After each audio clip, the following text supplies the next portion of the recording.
Hello, hello. We will be finishing book the third today. We will be starting with chapter 30 and going to chapter 33. Pardon my noise there. Chapter 30 begins on page 152, and it is called To the Dungeon. At the castle for the first time in her young life, Meg had enough to eat. And eat she did. She quickly became plump, and then plumper still. She grew rounder and bigger, only her head stayed small. Reader, as the teller of this tale, it is my duty from time to time to utter some hard and rather disagreeable truths. In the spirit of honesty, then, I must inform you that Meg was the tiniest bit lazy. And two, she was not the sharpest knife in the drawer. That is, she was a bit slow-witted. Because of these shortcomings, Louise was hard-pressed to find a job that Miggery Sow could effectively perform. In quick succession, Meg failed as a lady-in-waiting. She was caught trying on the gown of a visiting duchess. A seamstress, she sewed the cloak of the riding master to her own frock and ruined both. And as a chambermaid, sent to clean a room, she stood open-mouthed and delighted, admiring the gold walls and floors and tapestry, exclaiming over and over again, "Gor, ain't it purty? Gor, ain't it something then?" and did no cleaning at all. And while Meg was trying and failing at these many domestic chores, other important things were happening in the castle. The rat, in the dungeon below, was pacing and muttering in the darkness, waiting to take his revenge on the princess. And upstairs in the castle, the princess had met a mouse, and the mouse had fallen in love with her. Will there be consequences? You bet! Just as Meg's inability to perform any job well had its consequences.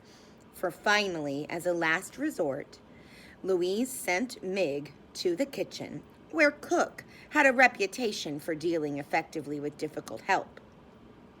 In Cook's kitchen, Meg dropped eggshells in the pound cake batter. She scrubbed the kitchen floor with cooking oil instead of cleanser. She sneezed directly on the king's pork chop moments before it was to be served to him.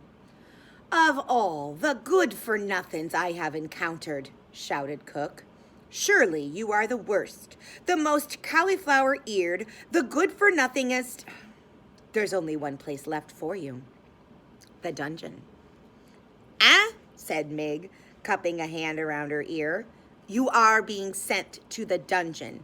You are to take the jailer his noonday meal. That will be your duty from now on." Reader, you must know that the mice of the castle feared the dungeon. Must I tell you that the humans feared it too? Certainly it was never far from their thoughts. In the warm months, a foul odor rose out of its dark depths and permeated the whole of the castle.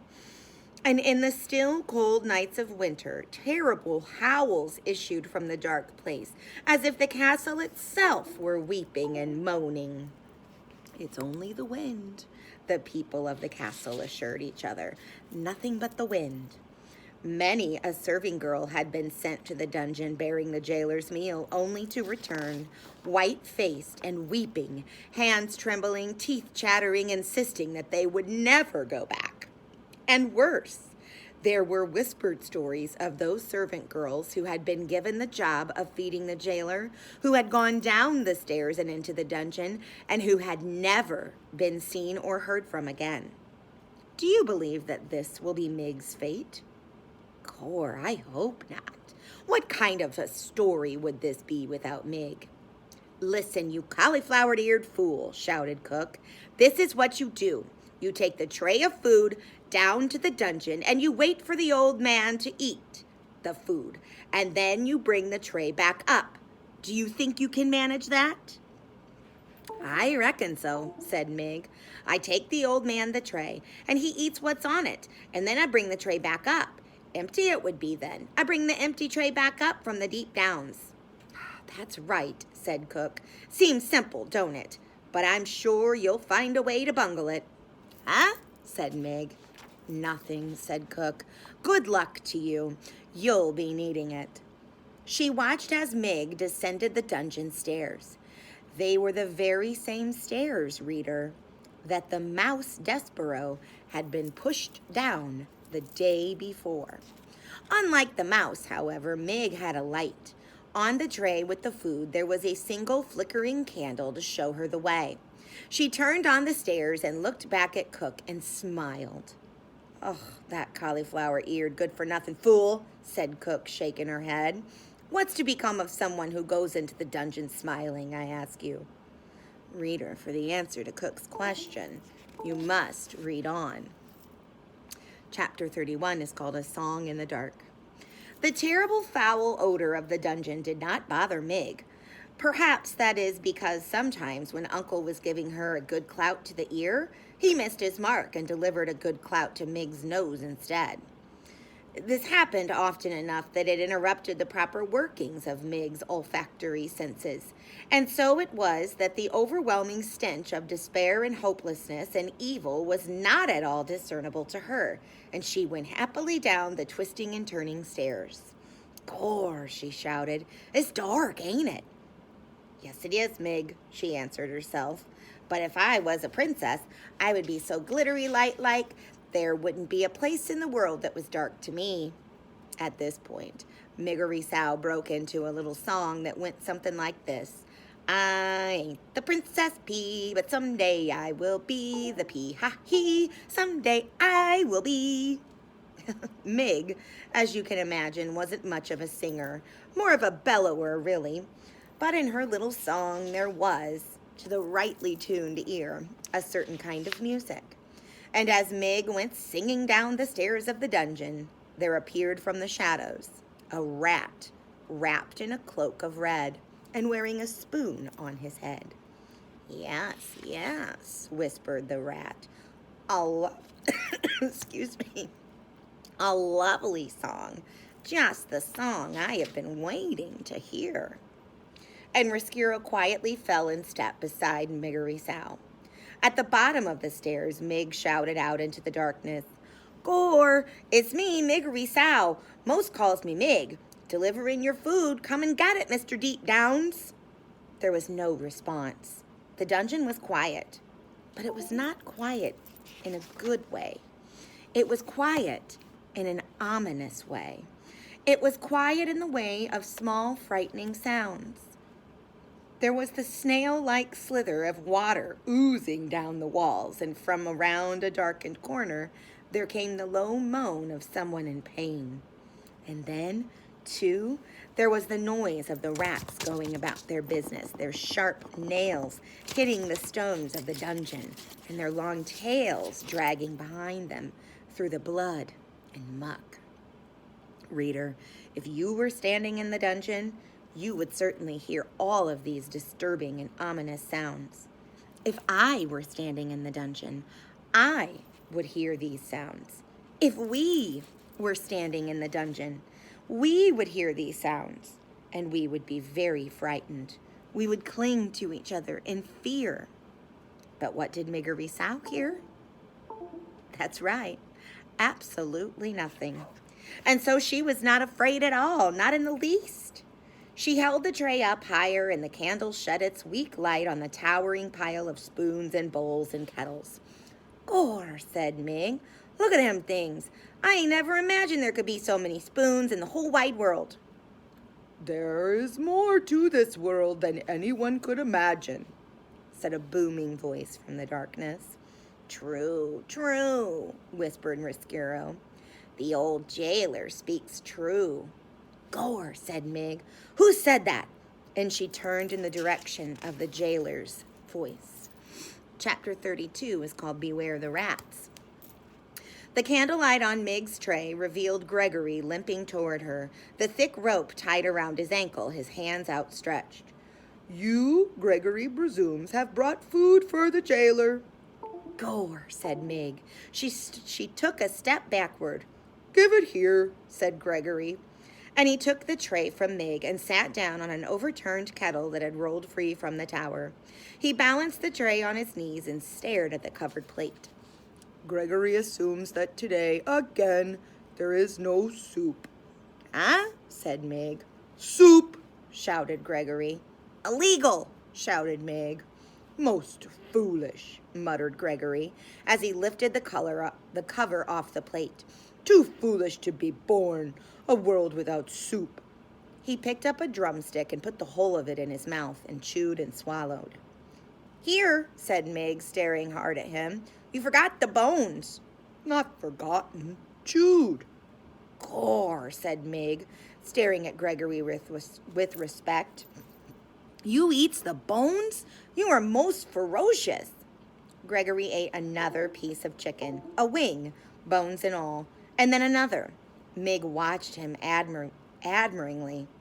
Someday, she said, moved suddenly to tell this man her deepest wish.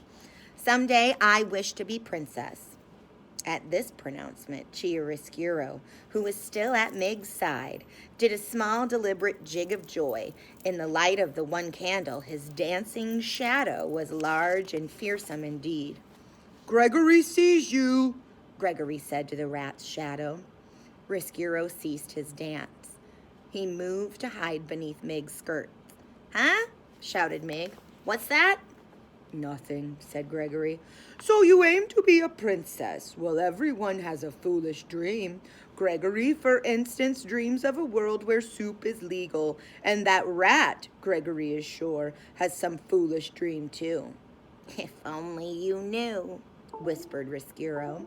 What? Shouted Mig. Gregory said nothing more. Instead, he reached into his pocket and then held his napkin up to his face and sneezed into it once, twice, 3 times. Bless you, shouted Mig. Bless you, bless you. Back to the world of light, Gregory whispered, and then he balled the napkin up and placed it on the tray. Gregory is done, he said, and he held the tray out to Mig. Done, are you? Then the tray goes back upstairs. Cook says it must. You take the tray to the deep downs, you wait for the old man to eat, and then you bring the tray back. Them's my instructions. Did they instruct you, too, to beware of the rats? The what? The rats. What about 'em? Beware of them, shouted Gregory. Right, said Mig. Beware the rats.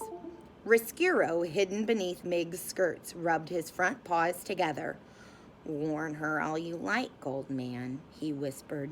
My hour has arrived. The time is now when your rope must break. No nibbling this time, rather a serious chew that will break it in two. Yes, it is all coming clear. Revenge is at hand.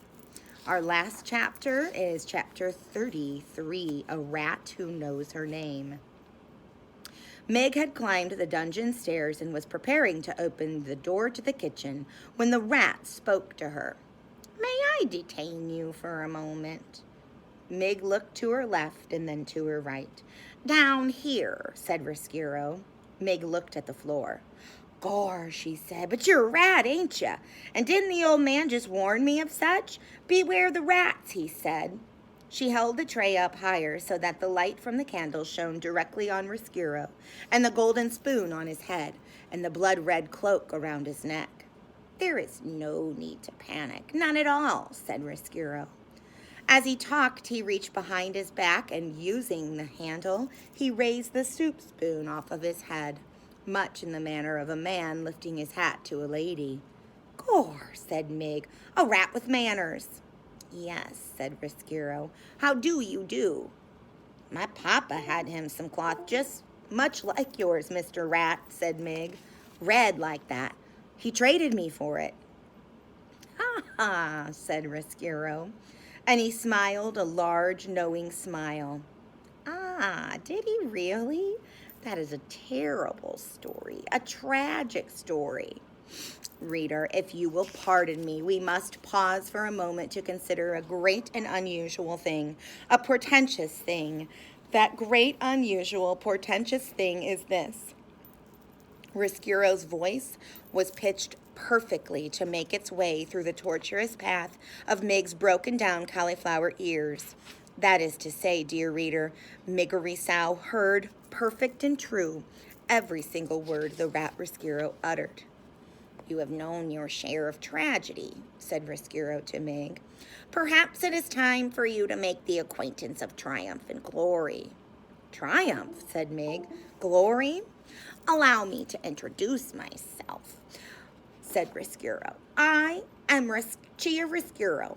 Friends call me Risquiro.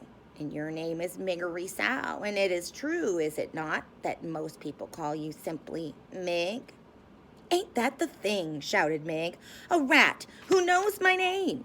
Miss Miggery, my dear, I do not want to appear too forward so early in our acquaintance, but may I inquire, am I right in ascertaining that you have aspirations?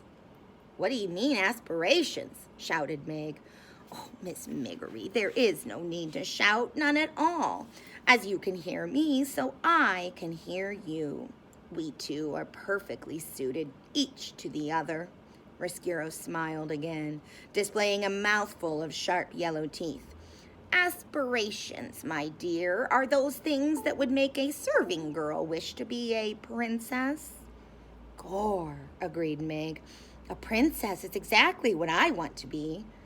There is, my dear, a way to make that happen. I believe that there is a way to make that dream come true. You mean that I could be the Princess Pea? Yes, your highness, said Risquiro. And he swept the spoon off his head and bowed deeply at the waist. Yes, your most royal Princess Pea. Gore, said Mig. May I tell you my plan? May I illustrate for you how we can make your dream of becoming a princess a reality? Yes, said Mig.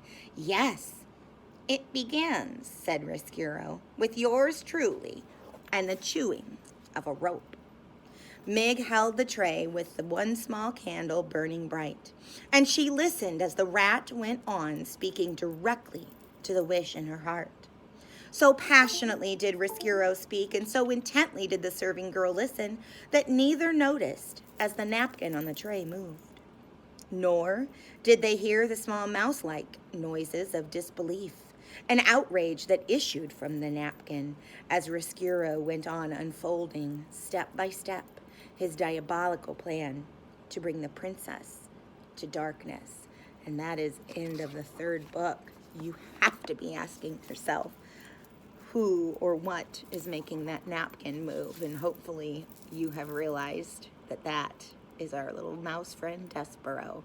He is listening to the plan of Risquiro's and Meg's. All right, guys, we will start book the fourth, but we will start it together when we come back on March 8th. Okay? Have a good day.